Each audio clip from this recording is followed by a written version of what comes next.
મિત્રો, આપણે તો સૌ જાણીએ જ છે કે ગણેશોત્સવ એ ભારત વર્ષમાં તહેવારોની ઋતુઓની શરૂઆત છે. તમારામાંથી ઘણાના ઘરે અથવા સોસાયટીમાં કે ઓફિસમાં બાપા બિરાજમાન થનાર છે.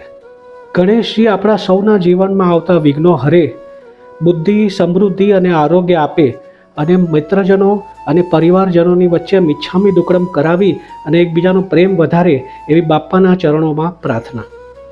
ગણપતિ બાપાની ઘણી બધી કથાઓ આપણે સાંભળી છે.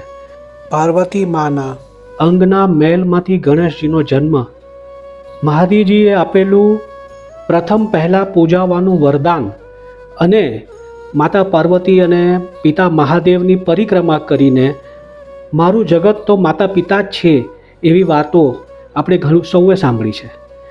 એ સૌ વાર્તાઓમાં એક મહાભારતના લેખનની કથા મને સૌથી વધુ રસપ્રદ લાગે છે. એમ કહેવાય છે કે મહર્ષિ વેદવ્યાસને મહાભારત લખવા માટે એક ઉત્તમ લહ્યો જોઈતો હતો. બ્રહ્માજીની સલાહ માનીને એ ગણપતિ પાસે જાય છે અને એમને વિનંતી કરે છે કે હે વિઘ્નહર્તા, મારી આ મહાભારતની કથા રચના તમે લખી આપો. ગણેશજી શરત મૂકે છે કે હું કલમ એકવાર હાથમાં લઈશ તો થંભીશ નહીં. તમે શ્લોકો બોલતા જાઓ, હું લખતો જઈશ. જો તમે બોલવાનું બંધ કરશો તો હું ઊભો થઈને ચાલતી પકડીશ. આ સાંભળીને વેદવ્યાસજી પણ સામી શરત મૂકે છે કે હું જે પણ શ્લોક બોલું એની ગહનતા સમજી અને પછી જ તમારે લખવું. આ રીતે વેદવ્યાસજીને સમય મળતો ગયો કે તેઓ વિચારીને શ્લોક રચી શકે. કહેવામાં આવે છે કે આ લેખન દરમિયાન ગણેશજીની કલમ તૂટી ગઈ, પણ એમને થંભવું નહોતું એટલે પોતાનો એક દાંત તોડીને એ લખવાનું ચાલુ રાખે છે અને તેથી જ એ એકદંત પણ કહેવાયા છે. વ્યાસ અને ગણેશજી વચ્ચેનો આ સહયોગ ફક્ત મહાભારતની દંતકથા પૂરતો જ સીમિત નથી.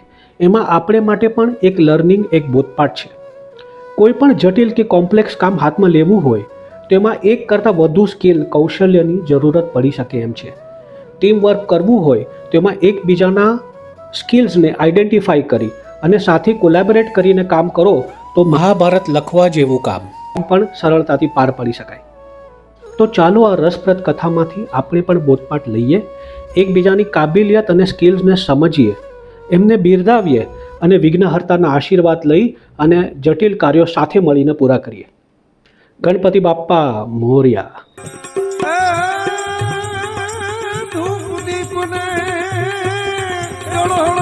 જોતે ઉતારીએ આરતી કરવા પાટે પધારો ગુણપતિ,